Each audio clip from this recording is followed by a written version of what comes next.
Snow had already begun to settle on the Dalton farm when the sisters were found, drifting in a thin white haze that made them look almost ghost-like as they emerged from the tree line. Their hair was tangled with frost, their feet raw and bloody, and yet they walked with a strange, dreamlike calm, as though guided by something only they could see. Sheriff Alton Briggs reached them first, calling their names as though afraid they might vanish again if he spoke too loudly. They turned to him in unison, three pale faces hollowed by a week of cold and terror, and that was when he noticed their eyes, dilated far too wide, as if still staring into darkness that hadn't let them go. The town of Merritt Hollow buzzed with rumors within hours. Some whispered kidnapping, others claimed the girls had run off with local boys and panicked when the storm hit. But none of the explanations fit. Their clothes were torn in long, straight lines, not snagged on branches, their hands were stained with a grayish soot, and each of them, even the youngest, kept glancing at the ground as if listening for something beneath the snow. In the hospital room, they huddled together, speaking in murmurs no one could understand until one of the nurses leaned close enough to hear. The eldest, Nora, was the first to speak clearly, her voice trembling but firm. "It was the knocking," she breathed. "It started again. Louder this time." At first, no one believed them. Children imagined things in old houses all the time. But the way they described it, that steady, patient knocking under the floorboards, always after midnight, always moving closer, unsettled even the most skeptical officers. The girls insisted they had heard voices too, whispering their names from inside the walls in tones that sounded like their mother, their teacher, even the preacher from town. But each time they followed the sound, it faded deeper into the house, drawing them toward the cellar door they were never allowed to open. When asked where they had been for those missing 7 days, the sisters recoiled, their breaths synchronizing in quiet panic. Nora finally whispered the truth that froze every doctor and deputy in the room. "We didn't run away," she said. "We went down into the cellar. Something called us there. It wanted us to see where it lived." Her hands trembled violently as she pressed them against her ears, as though trying to block out some lingering sound. "And it never stopped watching us. Not once." What they admitted next would fracture the sleepy calm of Merritt Hollow forever, because the Dalton girls claimed they hadn't been alone in that darkness and whatever shared that cellar with them had followed them out. The Dalton sisters' disappearance in the winter of 1963 began with a quiet so unnatural that even the livestock seemed to sense something wrong before anyone else did. The farmhouse had always been a place where sound carried creaking beams, the wind threading through cracks, the daily rhythm of chores, but on the morning they vanished, everything felt suspended, as if the house had taken a breath and forgotten how to release it. When neighbors arrived after noticing the chimney hadn't smoked since dawn, they found the front door unlatched, snow drifting across the threshold in powdery trails. Inside, the rooms were perfectly arranged, nothing knocked out of place except for a single chair lying on its side in the kitchen. It was not the chaotic sign of a struggle but an odd, deliberate angle, as though someone had tipped it over slowly and walked away with care not to disturb anything else. More unsettling than the chair was the thin trail of salt that stretched from beneath the dining table to the back door. The line was straight, almost precise, like it had been poured with intention rather than spilled. No one could understand why salt would be poured in a house like that. The Daltons were not known for any strange rituals, nor did the children have a habit of playing odd games.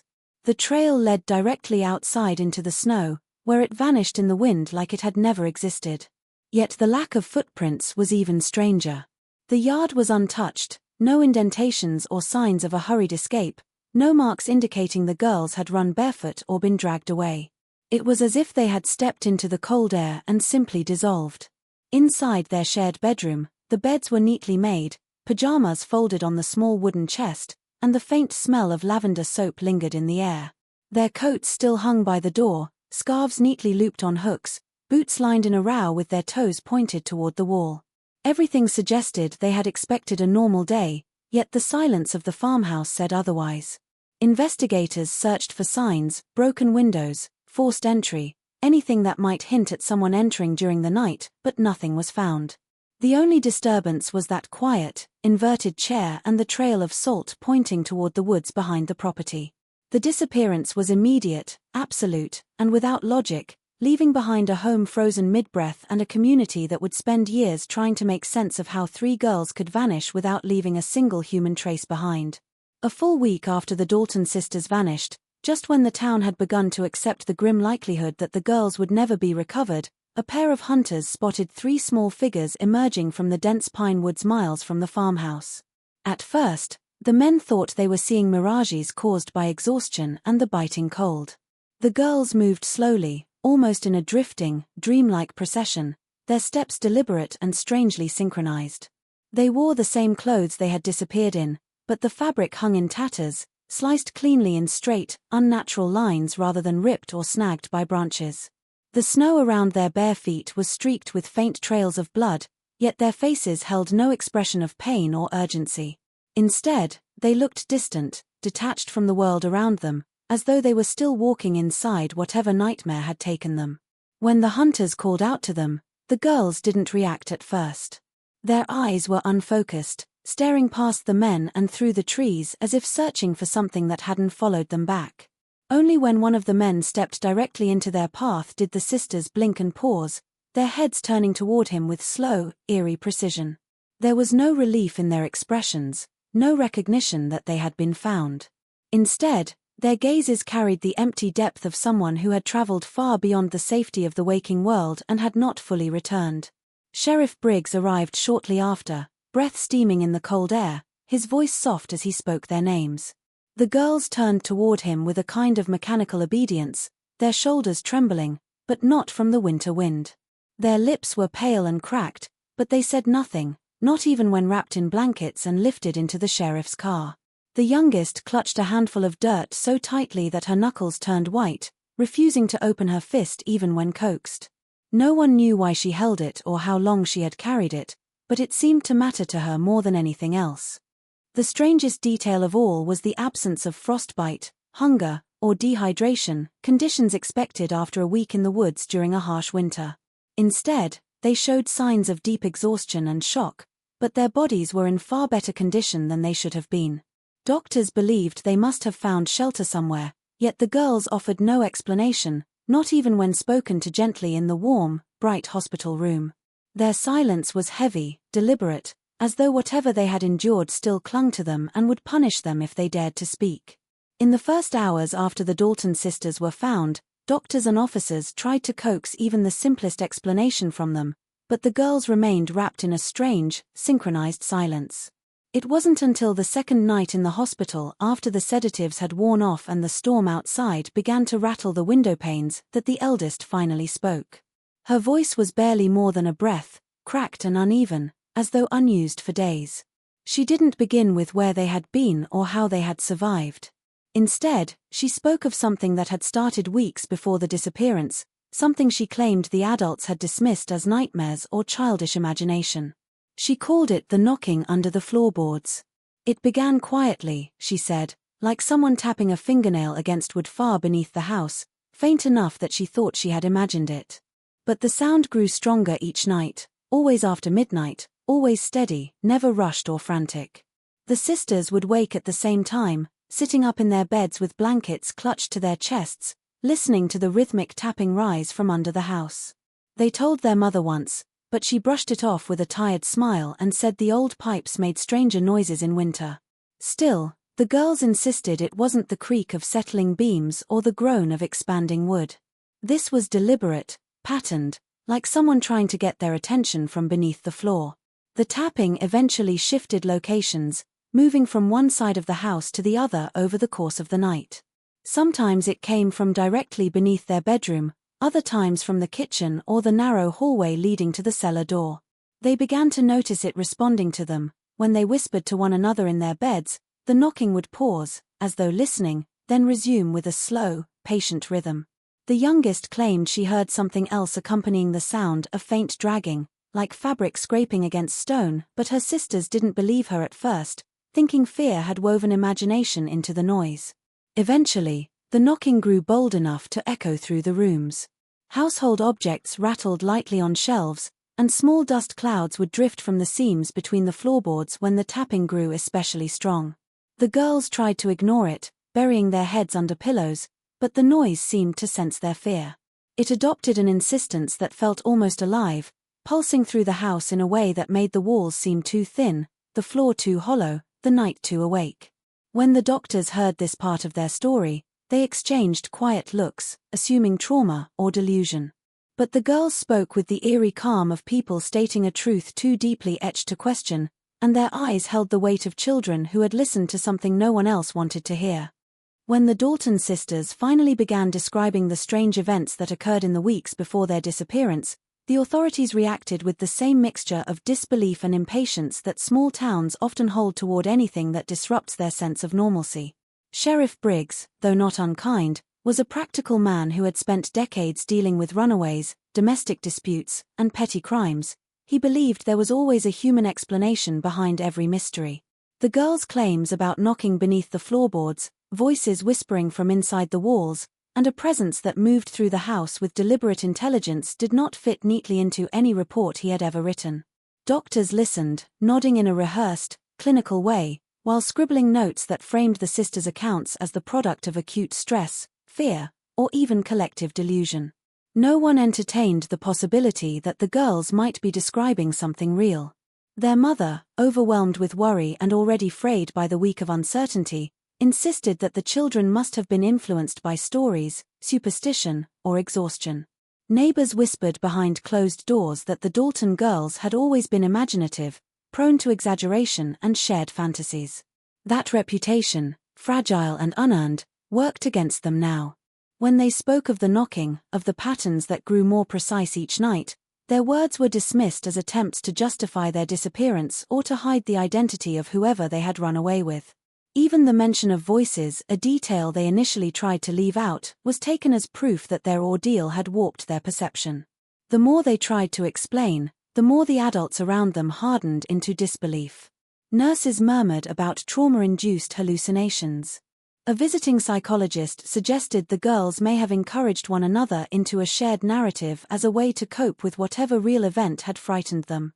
But none of the professionals could explain why the sisters' stories aligned with such startling precision. They had been questioned separately, unaware of what the others had said, yet their descriptions matched down to the pauses between knocks, the direction of the sounds, and the chilling moment when the tapping began to mimic human communication. Despite these consistencies, the prevailing belief remained that the girls were either covering for someone or constructing a story to mask a more tangible truth. Their insistence only deepened the skepticism. Each time they repeated their claims, the adults' expressions grew more fixed, as though the girls were straying further from reason. This disbelief settled over the sisters like a cold fog, isolating them even more deeply. What frightened them most was not that no one believed them, but that something had followed them out of the woods and they were now completely alone in recognizing the danger that still lingered just beyond sight. When the Dalton sisters finally gathered the courage to describe what they had heard inside the house before they disappeared, their voices trembled with a fear that felt older than their years. They said the knocking was only the beginning. What truly unsettled them were the voices that began seeping through the walls soon after, whispering in tones so familiar it became impossible at first to separate them from real memories. The eldest explained that it started with the sound of their mother calling them from the kitchen late at night. But when they crept down the stairs, they found the kitchen dark, their mother fast asleep in her bedroom. The voice had been warm, gentle, and unmistakably human, and yet it had come from a place where no one stood. At first, they convinced themselves it had been a trick of tired minds, something dreamed between sleep and waking. But the next night, the voice returned, sounding like their schoolteacher humming a lullaby she often used to calm the younger children. The following night, they heard their pastor's deep baritone saying their names with patient insistence, though he lived miles away. The voices always came from inside the walls, not beyond them. They traveled through the wooden boards as though carried by something that understood how to shape sound with unnatural precision. Sometimes the whispers drifted from behind their bedroom headboards, other times from the hollow space between the pantry shelves or from the thin vents near the ceiling. The most terrifying moments were when the voices seemed to imitate one of the girls themselves, soft, trembling versions of their own speech echoing back at them, pleading to be let out or urging them to follow. They learned quickly never to respond. Whenever one of them whispered to reassure the others, the walls grew quiet, listening, as though taking note of every breath they dared make. The youngest sister confessed that one night she heard her own voice calling her from behind the cellar door, repeating her name with chilling patience. The cadence was perfect, matching her speech exactly, but with a hollow undertone that made her freeze in place. The sound didn't fade with distance. Instead, it lingered at her ear even after she backed away, like something was leaning close from the other side of the wood. The girls began sleeping in shifts, afraid to close their eyes for too long, worried that the voices might gain strength or shape if they let their guard down. The voices became more persistent as the nights passed, growing bold enough to weave through the house even when the family was awake. They slipped under door frames and through the cracks between the floorboards, always sounding like someone they knew, someone they trusted, someone whose voice should never have been echoing from behind the walls. The girls said it was as if the house had learned them, memorized every sound they understood, and decided to mimic familiarity as a law. They tried to warn the adults around them, but disbelief pressed upon them harder than the whispers ever had, leaving them to face whatever lived inside the walls entirely on their own. When the Dalton sisters were finally settled into hospital rooms and examined by medical staff, the doctors expected to find the typical signs of children who had been exposed to the harsh winter for a full week: frostbite on their fingers, dehydration, malnutrition, even the early stages of hypothermia.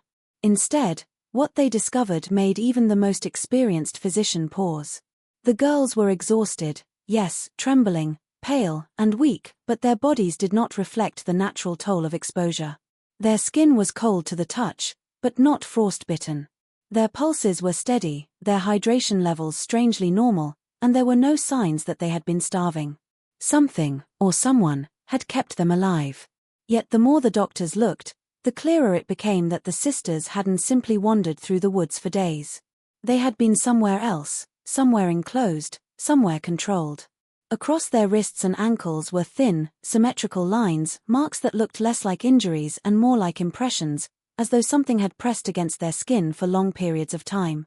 The patterns were too precise to be caused by natural elements or makeshift restraints. They were evenly spaced, cold to the touch, and slightly raised, almost like the skin had molded itself around the shape of whatever held them.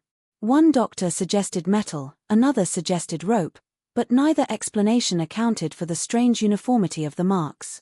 They didn't bruise or redden the way bindings typically did. Instead, they looked almost like the faint imprint of something smooth, unyielding, and applied with steady pressure rather than force.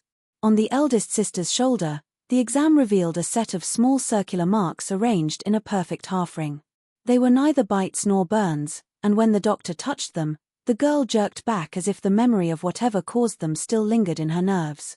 The middle child had a similar pattern on the back of her neck, the skin slightly discolored in a way the medical staff couldn't categorize.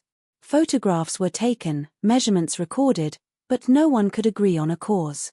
The possibility of abuse was raised briefly, but dismissed almost immediately.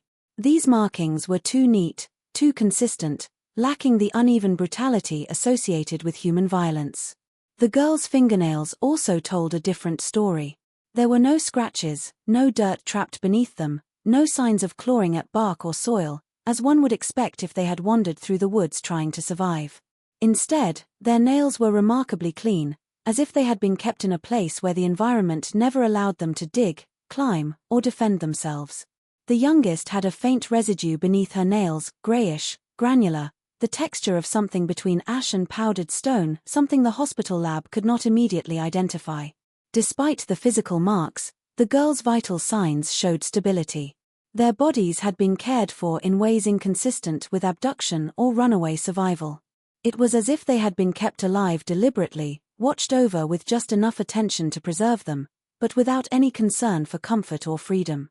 The doctors exchanged uneasy glances, unable to articulate the quiet dread settling over them. The sisters had not been wandering aimlessly in the wilderness. They had been held somewhere, by something that understood how to keep them alive but left a signature on their bodies that no human hand could explain. In the days following their return, the Dalton sisters were moved into a shared hospital room where the staff hoped the presence of one another might help them sleep. But sleep, it turned out, was the one thing the girls dreaded most. On the first night, long after the hallway lights dimmed and the nurse's footsteps faded, The middle sister suddenly jolted awake with a piercing scream that shattered the quiet of the ward. She clawed at her bedsheets, kicking wildly as though trying to escape something unseen. When the nurses rushed in, she was trembling violently, her breath ragged, her eyes fixed on a corner of the ceiling where nothing at all lingered. It took several minutes for her to calm down enough to speak, and when she finally did, her voice was hoarse with terror. She whispered that she had heard it again, the knocking. But this time, it wasn't coming from beneath the floorboards. It was above her, right over her bed, tapping in a slow, purposeful rhythm that matched the sound she had memorized through nights of fear back at the farmhouse. The doctors initially attributed the outburst to nightmares or trauma-induced hallucinations, but the episodes didn't stop. The next night, a nurse making her rounds heard faint murmuring coming from the girl's room. When she stepped inside, she found the youngest sitting upright, her face ashen, her gaze locked on the radiator vent across the room. She claimed she heard someone whispering her name from inside it, the same voice she had heard near the cellar door at home. It spoke softly at first, then more insistently, telling her that it had found her, that it was waiting for her to listen.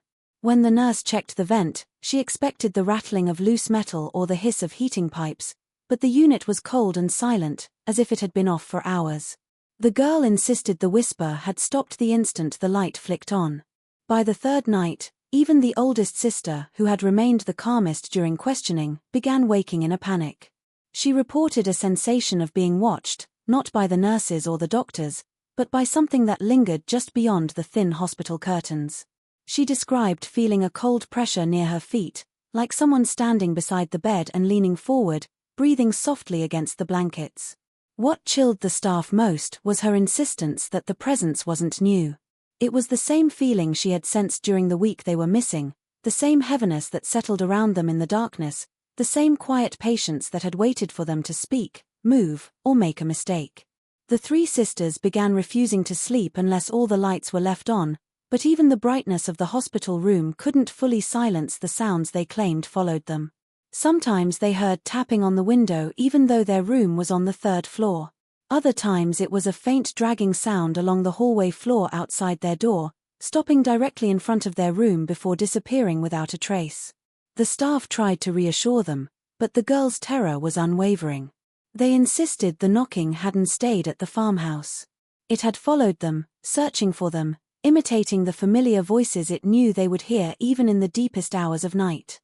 The search of the Dalton farmhouse had been thorough in the frantic days after the girls vanished, but it wasn't until their strange testimonies began circulating through the hospital staff that Sheriff Briggs ordered a second, far more meticulous sweep of the property.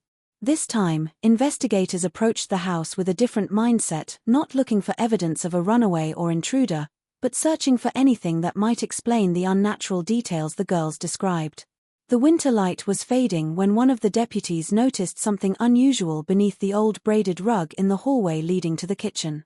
It was a faint seam in the floorboards, barely visible unless someone knew exactly where to look. When the rug was pulled back fully, the seam formed a perfect rectangle, its edges lined with dust that had settled for decades. No one recalled the house having a secondary basement entrance, and certainly not one concealed beneath layers of worn carpeting. Prying the boards loose revealed a heavy wooden door, its hinges rusted and its surface carved with strange markings that no one initially recognized. They weren't random scratches. Some looked deliberate, overlapping lines, circular patterns, and deep grooves shaped as though someone had dragged a sharp object along the grain again and again. When the door finally creaked open, a cold draft rose from below, smelling faintly of stone, damp air, and something older, something metallic. A narrow staircase descended into darkness, carved directly into the earth and stone beneath the house. It was deeper than the known cellar, extending at least another 15 feet below the original foundation. Flashlights revealed a cramped room at the bottom, built of rough stone walls that curved inward slightly, giving it the claustrophobic sense of a chamber rather than a storage space. The air was cold enough to bite the skin, and the silence was so complete that even the investigators' breathing seemed intrusive. The walls were covered in carvings, hundreds of them, layered over each other. Some were symbols the investigators didn't recognize, others were shapes resembling eyes, hands, and spirals that felt unsettling in their repetition. The stone floor was smoother in certain areas, worn down as if someone had paced there relentlessly for years. The most disturbing discovery lay in the far corner, a series of deep gouges carved into the stone, not by tools but by something dragged repeatedly across the surface with desperate force. The marks were far too large to have been made by a child. Close inspection revealed another detail that stopped the investigators cold. Embedded in the crevices of the grooves were tiny specks of what appeared to be old fabric fibers, brittle and discolored, woven into the stone like remnants of someone's clothing. The deputies exchanged uneasy glances, realizing something or someone had been down there long before the girls were even born. As they climbed back up, the house felt different, heavier, as though its secrets had been waiting for this moment to surface. The hidden cellar room was not a place forgotten by time. It was a place deliberately buried, sealed away to keep something inside, something that had not remained there the night the Dalton sisters disappeared. When investigators presented the Dalton sisters with sketches and descriptions of the hidden chamber beneath their home, the reaction was immediate and visceral. The eldest began shaking so violently she nearly slid off her chair, while the middle girl clutched her arms tightly against her chest as though bracing against a cold wind only she could feel. The youngest tried to cover her ears, but even that could not keep out the memories forcing their way into the open. What they described next was fragmented at first, like trying to recall a nightmare that still breathed behind their thoughts, but gradually their recollections sharpened into a chilling account that none of the adults were prepared to hear. They said the presence in the house, the one that knocked, whispered, and learned their voices, had not stayed within the walls forever. On the night they vanished, something coaxed them awake with soft imitations of their mother humming from downstairs. But when they reached the hallway, the sound changed. It grew deeper, smoother, almost playful, like it was trying out a new voice it had memorized. The sound didn't drift toward them from the kitchen. Instead, it rose from beneath the floorboards, resonating through the hallway like breath moving through hollow spaces. Before they could retreat, the boards beneath their feet vibrated with the knocking they had come to dread, but this time it was no longer rhythmic or patient. It was urgent, demanding, and impossibly strong. The girls said the presence pulled at them, not physically, not with hands or force, but with something that pressed against their minds, nudging them toward the hidden entrance beneath the hallway rug. They didn't remember lifting the rug or unlocking the concealed door, only that one moment they were standing in the hallway, and the next they were at the top of the stone steps, descending in near-total darkness. They described feeling guided, not dragged, as if dozens of invisible fingers brushed against their backs, steering them downward with a cold, weightless touch. The youngest whispered that she felt something breathing beside her, but when she looked, there was nothing except shadows that shifted without a source. At the bottom of the staircase, the air grew thick and cold, heavy enough that the girls said it felt like they were inhaling water. They saw the chamber lit by a faint glow that didn't come from any visible source. The walls seemed to pulse, as though the carvings were alive, shifting in the edges of their vision. And then they saw it in the corner, the shape responsible for the gouges in the stone.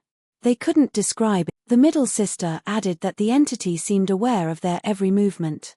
When they tried to sleep, it shifted quietly behind them, following their footsteps with faint, dragging sounds that echoed across the stone floor. Sometimes, it would breathe so softly that they thought it was one of them, only to realize when they turned that the sound had no origin, no warmth, no human rhythm. Its patience was maddening, she said, more terrifying than aggression, because it did not need to act violently, it needed only to watch. The youngest, still trembling, whispered that it sometimes imitated them, their own voices echoing through the chamber as if coaxing them into answering, into stepping closer, into acknowledging its existence directly.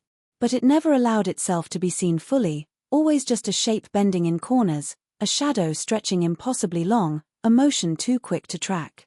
The girls explained that fear was not the only weapon the presence wielded. It seemed to manipulate time, stretching moments so that a second could feel like an hour. Hunger, cold, and fatigue were constant companions, but they never overcame the entity's control, which remained distant yet entirely present.